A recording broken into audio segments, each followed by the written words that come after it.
దేవాలయ అభివృద్ధి పేరు మీద రాజన్న దేవాలయాన్ని అభివృద్ధి చేస్తామని కాంగ్రెస్ పార్టీ చెప్తా ఉంది. దీంట్లో ఎక్కడ కూడా ఓ నిబద్ధత లేదు.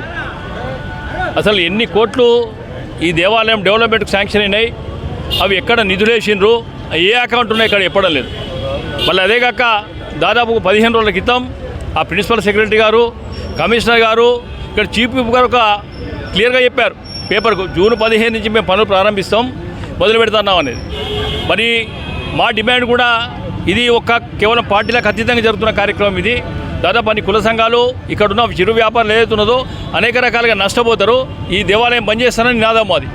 మరి దేవాలయం బంద్ చేసినప్పుడు లోపల ఉన్న పరివార దేవతలు కానీ, కోటిలింగాలు కానీ, హిందూ దేవత విగ్రహాలు ఎక్కడ కూడా ముట్టుకోవద్దని కూడా మేము డిమాండ్ చేస్తూ ఉన్నాం. రెండోది, దాదాపు ఈ ప్రభుత్వం దగ్గర నిధులు ఏమైనా సాక్షాత్ ముఖ్యమంత్రి చెప్పినప్పుడు ఏ రకంగా పనులు చేస్తారో దానికి ఎక్కడ కూడా జవాబు లేదు. మరి దేవాలయం 2 సంవత్సరాలు 3 సంవత్సరాలకి బంద్ చేసినట్టయితే ఏ రకంగా ఇక్కడ ఉన్న దాదాపు 10,000 కుటుంబాలు దేవాలయం పోతున్నాయి, ఏ రకంగా పోతాయి, దానికి సమాధానం లేదు. మరి నిజంగా కూడా భక్తులు, రాజన్న భక్తులు కోడను రాజన్న కడతారు, అభిషేకం రాజన్నకు చేస్తారు, అన్నపూజ రాజన్నకు చేస్తారు, కళ్యాణం రాజన్నకు చేస్తారు. మరి వీటన్ని పక్క తీసుకుపోయి పక్కకున్న భీమేశ్వరాలయం చేయాలంటే కూడా మరి ఎంతవరకు సమంజసం? అది సంస్కృతి మీద ఒక అటాకింగ్ కాదు, ఒకసారి ఆలోచన చేయాలి.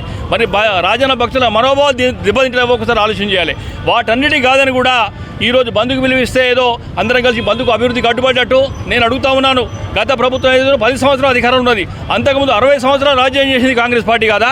ఈ దేవాలయం ఎప్పుడు పుట్టింది? 10 సంవత్సరాల కింద పుట్టింది. 60-70 సంవత్సరాల అధికారంలో ఉండి ఏం చేసినారు? మరి అది చెప్పరు. ఇప్పుడు కేవలం వాళ్ళ నిధులు జేబులు నింపుకోవడానికి తప్పితే వ్యక్తిగత ప్రతిష్ట కోసమే పనిచేస్తుంది తప్పితే నిజంగా కూడా రాజన్న భక్తుల మీద కూడా ఎక్కడ లేదు. ఇలా వాస్తు గురించి మాట్లాడుతూ ఉన్నారు. మన పూర్వీకులు ఎవరైతే ఉన్నారో వాళ్ళకు తెలివిలేదా, లేకుండా వాస్తు వాళ్ళకు తెలియదా? ఒకటి సమాధానం చెప్పాలి. రెండోది, కోటిలింగాల ప్రాశస్త్యం లేదని చెప్తా ఉన్నారు. కోటిలింగాల ప్రాశస్త్యం ఏమన్నదో దేవాలయం చేసిన బుక్కులనే ఉన్నది. అది కోటిలింగాల ప్రాశస్త్యం ఏంది అనేది. మరి లోపల ఉన్న దేవతా విగ్రహాన్ని కూడా ఏ ఒక్క విగ్రహాన్ని ముట్టుకున్నా మాత్రం సహించేది లేదు. రెండోది, నిన్న కూడా యువకర్తలు మీటింగ్ పెట్టించారు.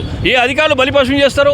సాక్షాత్తు కమిషనరు, ప్రిన్సిపల్ సెక్రటరీ, ఇక్కడ విప్ గారు కలిసి కూర్చుని జూన్ 15 నుంచి బంద్ చేస్తా అని చెప్పారు. నిన్న యువగారు సమావేశం చెప్తా ఉన్నారు. మరి 15 నుంచి లేదు, ముందర పోతా ఉన్నది. అంటే ఇది బంద్ చేసేది గ్యారంటీ అనేది, దాని మీద క్లారిటీ లేదు. మరి ఏ అధికారి బలిపశం తెలుస్తుంది? ప్రభుత్వం చెప్పాలి. ఈ ఉద్యమం ఏదైతే ఉన్నదో మాకు క్లారిటీ ఒకటి కావాలి. రాజన్నకు సంబంధించిన దేవాలయ నిధులు ముట్టాదు. రెండోది, ఏ అకౌంట్ రాజన్నకు సంబంధించిన నిధులు జమ అయినాయి.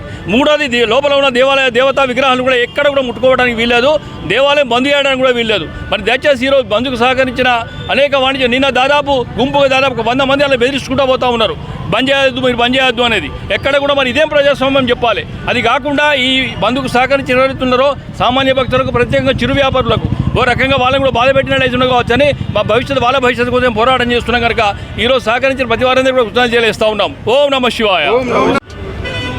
దక్షిణ కాశీగా ప్రసిద్ధి మరి రాజన్న ఆలయం అభివృద్ధిలో భాగంగా మరి విస్తరణ చేస్తారని చెప్పి మరి గత కొన్ని రోజులుగా మరి అధికారులు ప్రెస్ మీట్ పెట్టి మరి జూన్ 10 నుంచి బంద్ చేస్తామని చెప్పి గత కొన్ని రోజుల క్రితం చెప్పడం జరిగింది.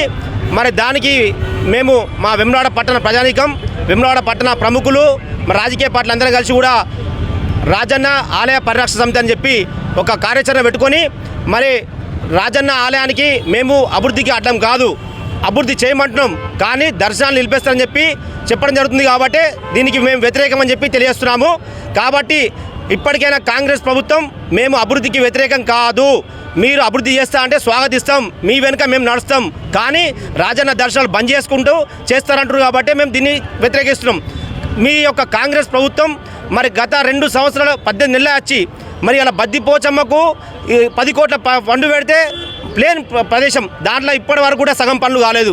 అదేవిధంగా మరి అలా వేములవాడ పట్టణంలో మరి చెక్కపల్లి రోడ్ నుంచి కురుట్ల బస్ స్టాండ్ వరకు గత ప్రభుత్వం 10 కోట్ల నిధులు కేటాయించింది. ఆ ఒక బీటీ రోడ్డు కూడా వేయించడం చేస్తారు. అదేవిధంగా గుడికా నుంచి మరి జగిత్యాల బస్ స్టాండ్ అంటే ఒక పనిని చేయమని చెప్పి మీకు ఒక మరి తెలియకనో తెలుసో మరి డబ్బులు ఉన్నాయని చెప్పి మీరు అంటారు. ఎక్కడ మీ యొక్క ఖాతాలో డబ్బులు ఉన్నాయి? మేము చెప్తున్నాం, మీరు దేవస్థానం నిధులు తీసుకొచ్చి చేయండి, మేము స్వాగతిస్తాం. మరి దేవస్థానం ఫండ్స్ ఏది ఎఫ్డీలు ఉన్నాయని చెప్పి మరి బయట వదంతులు వస్తున్నాయి. మరి నిన్నటి రోజున మరి కమిషనర్ గారు మన ఈఓ దేవినోద్ రెడ్డి గారు ప్రెస్ మీట్ పెట్టడం జరిగింది. మరి మేము ఆ ప్రెస్ మీట్ స్వాగతిస్తున్నాం, కానీ మరి దాంట్లో కూడా స్పష్టత లేదని చెప్పి మేము తెలియజేస్తున్నాము. మీరు ఎందుకంటే అభివృద్ధిని మేము అడ్డుకుంటలేము. దయచేసి మరి కాంగ్రెస్ ప్రభుత్వం నిన్న నాయకులు ఒక 50 మంది ఊర్లో తిరిగి మరి బంద్కు మేము వ్యతిరేకం, మీరు బంద్లు పాటించొద్దు అని చెప్పి అంటారు.